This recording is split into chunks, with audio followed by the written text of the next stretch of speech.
In this section, I'm going to talk about two features to replicate my objects. One of them is rectangular feature, a rectangular pattern feature, and the other is circular pattern feature. And you can find them under transformation features, I guess, and that's it. Transformation features toolset. And if you do not see it here, of course, I do not see it here. I can go to insert and select the transformation feature, and you can see that rectangular pattern and circular pattern are here. I'm going to show you how you can use rectangular pattern first. So I click on this, you can see a dialog box, and now the first thing that I want to select is the object that is going to be replicated. Here I want to replicate the hole, so I go and highlight the object here and go select the hole. If it is hard to select this, I can go to specification tree and select the hole from here. Now I have selected this. The second thing that I need to select is the reference element. So I want to tell Catia to which direction it should replicate my object. If I want to have a specific direction, I can right click here and I can see that some directions are available. If I want to select an edge or some other reference element, I can go and select it. For example, this edge is the edge that I want to use as my direction. So you can see a preview of what is it going to look like. So the other parameters are here. I can select what type of, copying I want to use. If I select the instance and length, I can tell Catia that in a length of about, for example, 100 millimeter, please create 5 instances of this hole. This is what this means. If I want to have instances and spacing, I can tell Catia, for example, in 100 millimeters, create 5 instances, and the space between each instance is going to be about, for example, 20 millimeters.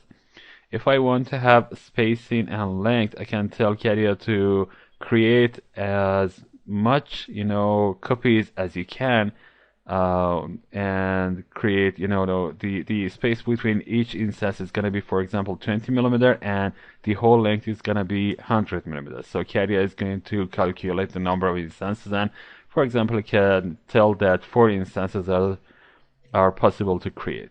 And the other one is using unequal spacing. I'm not going to talk about this right now. Let's go with instance and spacing. I'm going to tell Catia to create 6 instances, for example, and 20 millimeters of spacing is okay. So I click preview and see the result. That's okay. I hit OK, and now I have created the rectangular pattern like this. So let's zoom in a little bit and see what this is looking like. So if I want to change this, I can double click on rectangular pattern here, that is the rect pattern 1, and I can increase the instances or change the parameters as I wish. So I want to have 7 instances in 20 millimeters, and now you can see that another instance is added here. So I can do this like this. If I want to use the second direction, I can create rows of my, holes here, or the object that I'm going to replicate. So I go and select the second direction. You can see that I only have 1 row.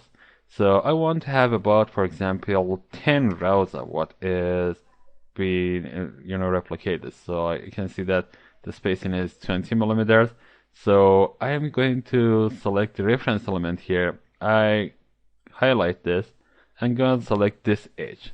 Now you can see that the direction is not correct. So I go and click on reverse direction. Now the direction is, getting corrected.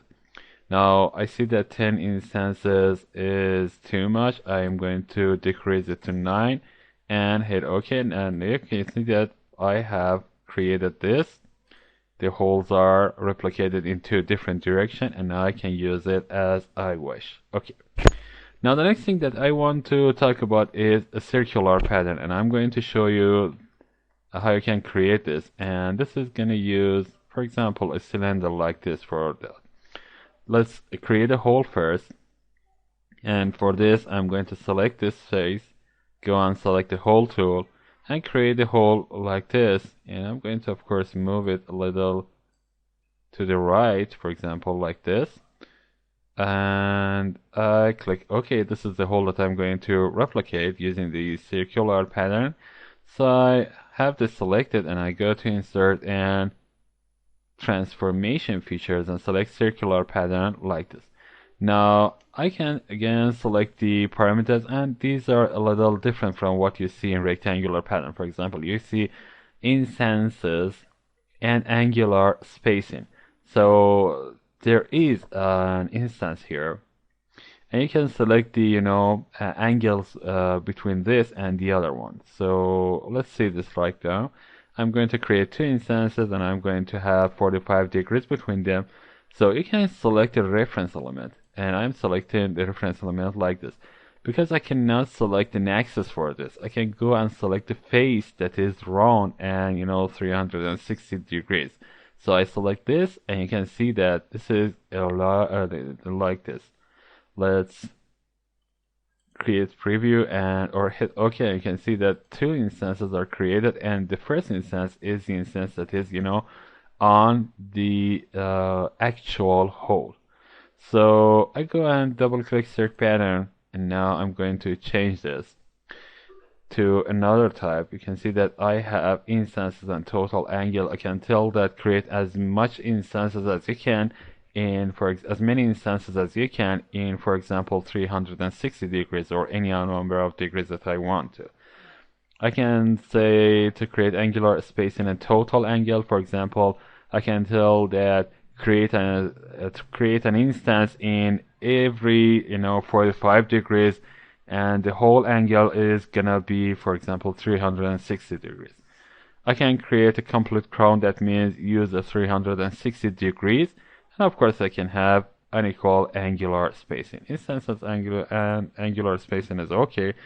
I'm going to create, for example, 6 instance, and I'm going to use 60 degrees between each, and now you can see that it has calculated and tells me that the last one is gonna be in 300 degrees. So I have selected every reference element, object, and every other parameter that I need, and I can click OK, and now you can see that it is replicated like this. So of course I can have different circles of this. That means I can have different crowns. That means like different rows in a rectangular pattern.